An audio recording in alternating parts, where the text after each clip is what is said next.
नमस्कार दोस्तों, जय हिंद जय भारत। दोस्तों, आज हम आपको कोलियों की एक सबकास्ट होती है जिसे हम बंट और मोगावीरा बोलते हैं, इन दोनों के संयुक्त इतिहास के बारे में जानेंगे।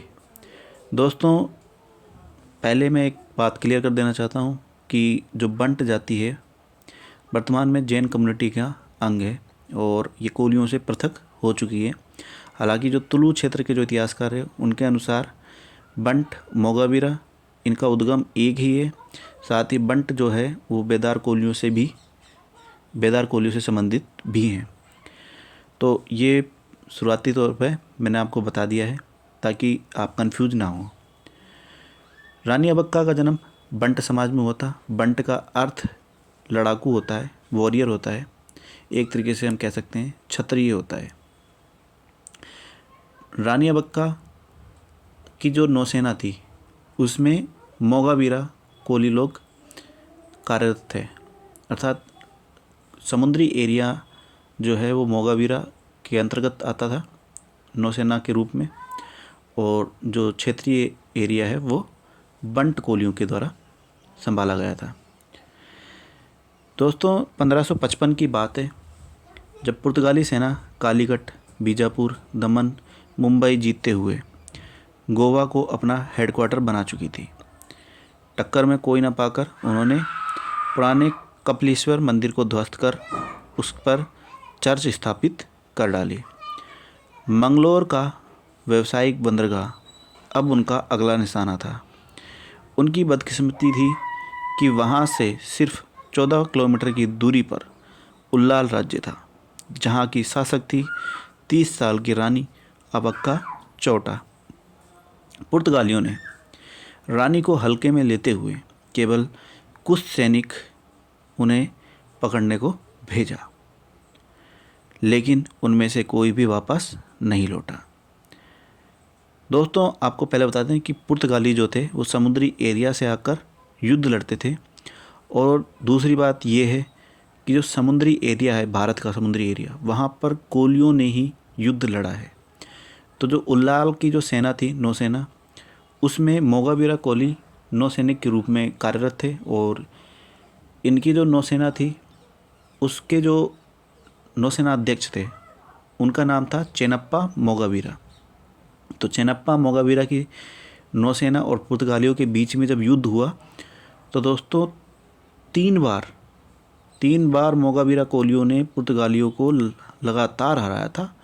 और आपको ये भी बता दें कि जो उल्लाल के जो रानी थी अबक्का चौटा और पुर्तगालियों के बीच में जो युद्ध था वो 40 वर्षों तक चला था, अर्थात 3 बार पहले युद्ध हुआ, फिर चौथी बार युद्ध हुआ। तो अब हम आपको पूरे युद्ध के बारे में बता रहे हैं। जब पुर्तगालियों ने रानी को पकड़ने के लिए सैनिक भेजा था तब मोगावीरा कोलियों ने ही पुर्तगालियों से लड़ाई लड़ी थी, और पुर्तगाली हार कर आ गए, मतलब उनमें से कोई भी वापस नहीं पहुंचा। इससे क्रोधित होकर पुर्तगालियों ने अब एडमिरल डोम एलेवेरा डी सिल्वेरा के नेतृत्व में एक बड़ी सेना भेजी। ये सब लड़ाई समुद्र में ही हो रही है। शीघ्र ही जख्मी एडमिरल अली हाथ वापस आ गया। अब देखो, यहाँ पर मोगावीरा कोलियों ने इन्हें हरा दिया था पुर्तगालियों को, और ये जो कोशिश थी एडमिरल की, ये तीसरी कोशिश थी। पुर्तगालियों को तीसरी बार हराया था, लेकिन चौथी बार पुर्तगालियों ने मंगलोर बंदरगाह जो था उसे जीत लिया था, और उन्होंने सोचा कि अब रानी का किला जीतना आसान होगा, और वो लोग उल्लाल में जाकर जो रानी का महल था वहाँ पर पहुँच गए।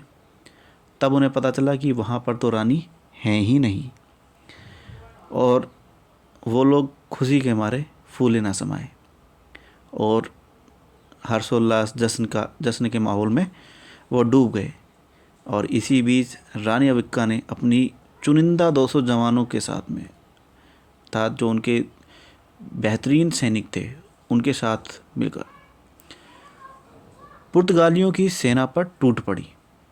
पुर्तगाली सारे मारे गए, कुछ भाग गए,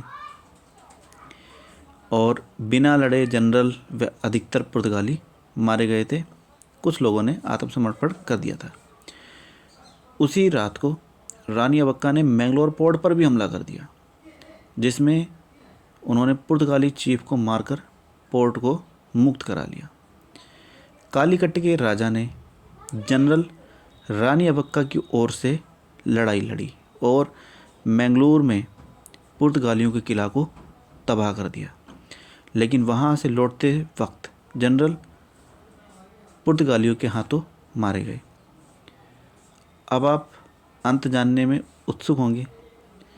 रानी अबक्का के देशद्रोही पति लछम्मा ने पुर्तगालियों से धन लेकर रानी को पकड़वा दिया था। दोस्तों, यहाँ पर एक जो रानी अबक्का थी, उनके पति ने उन्हें धोखा दे दिया था।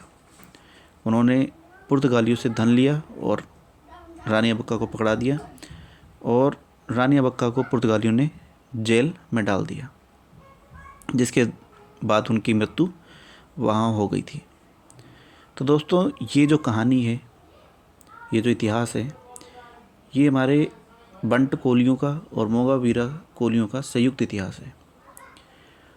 आज कर्नाटक में मोगावीरा कोली और बंट कोली दोनों ही बहुत ही अमीर जाति के रूप में है। बंट जैन कम्युनिटी का हिस्सा होने के कारण मोगावीरा कोलियों से पृथक हो चुके हैं और ये अलूपा राजवंश से भी संबंधित है। इनके अंदर अलूबा नाम की कास्ट भी पाई जाती है, जो अलूपा शब्द का अपभ्रंश है। दोस्तों, अपने इतिहास को पढ़ें और अपने इतिहास को अधिक से अधिक लोगों तक भी पहुंचाएं। इस कार्य में मेरा एक छोटा सा अहम रोल है कि मैं आपको इतिहास को बता रहा हूं। दोस्तों, आपका कार्य बस इतना है कि आप कोलियों के इतिहास को लोगों तक पहुंचाएं।